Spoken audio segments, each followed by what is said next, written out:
What's up, guys? I'm gonna make some feather boards, and I found this piece of PVC. It's a PVC board.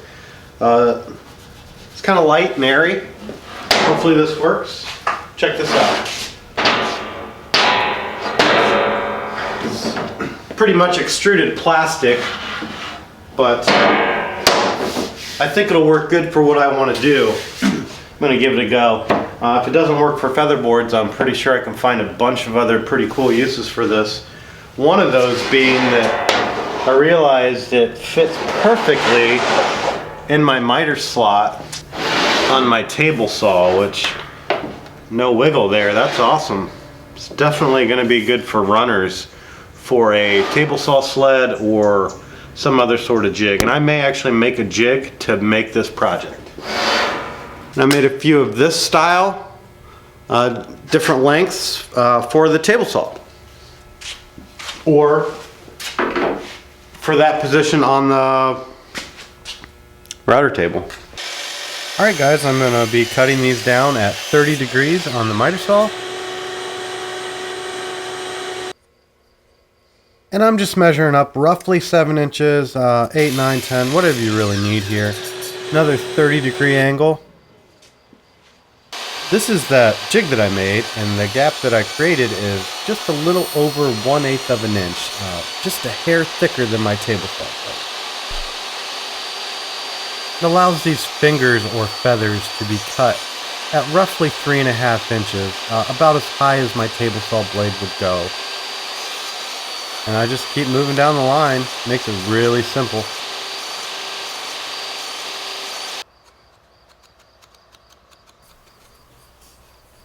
Now I pre-drilled a hole, and then I used a 5/16 straight cut bit or flush trim.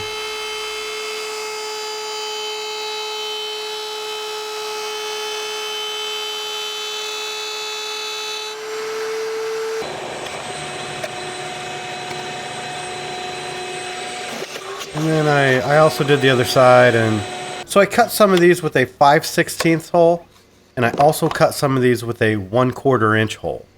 So this style or design I think works really well on a fence, or when you have a shallow T-track close to a bit or a blade, which usually they're, you know, almost 5 inches away.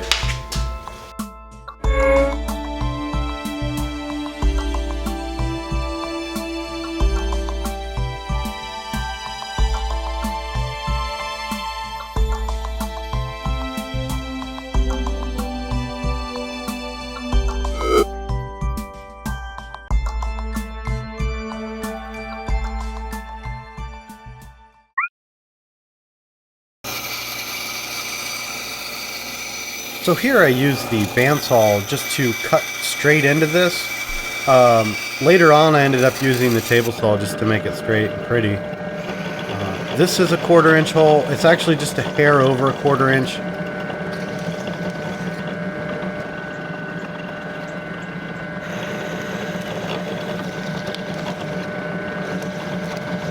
Okay, onto the router table.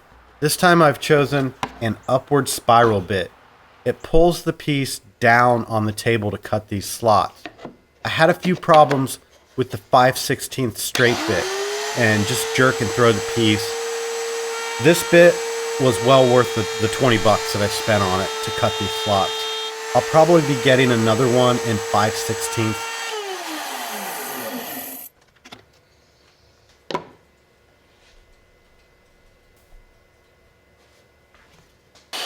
You notice here I'm on the very front of the sled to cut the very first slot. Because I glued that aluminum piece in, I had to cut the first one on the front of the sled, but it was no big deal. Now I can just readjust the blade height, rinse and repeat until I'm happy, and just come up to the edge. Tried to leave a little bit of meat on the bone there at the edge.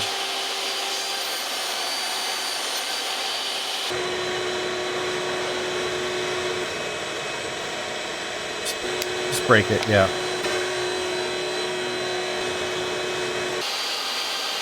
There I'm just straightening that edge out. I actually nicked the first one, the first finger. Oh well, no big deal. These are T-bolts that I bought and nuts that I got from Rockler. I was gonna make my own nuts, and then I thought, well, screw it. These things are like $3 a piece. So this will be just a quick demonstration on how I just push on it a little, put a little pressure, no big deal. Adjust your other one. And honestly, for this piece, I didn't feel like I needed a featherboard, but more importantly, the longer pieces is where I think that I'll need featherboard. Quick test run. Fire this up and give it a go.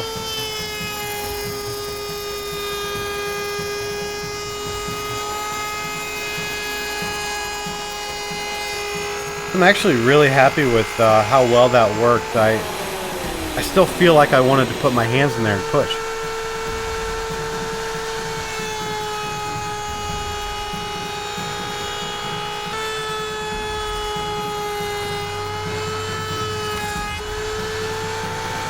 So you'll notice here that the miter track adapters that I bought were wider than I thought, and I could not use them on those wide feather boards. So I cut one down in half, and I kind of went this route. I think the next time I'll make sure I have this measurement. I didn't have these adapters before I made these.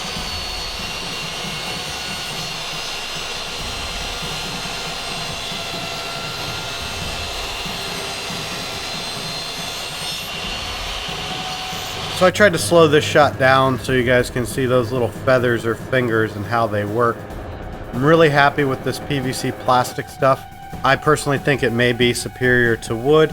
However, that is only my opinion, guys. So yes, I am Mitch. My channel's Mitch Makes. No. I'm Mitch Makes. My channel is Mitch Deitrich, right? I have no idea at this point, dude. I would like to say thank you to everyone that has subscribed to my channel. I appreciate it. So if you'd like to see these featherboards in action, feel free to subscribe. They'll be used in up and coming videos.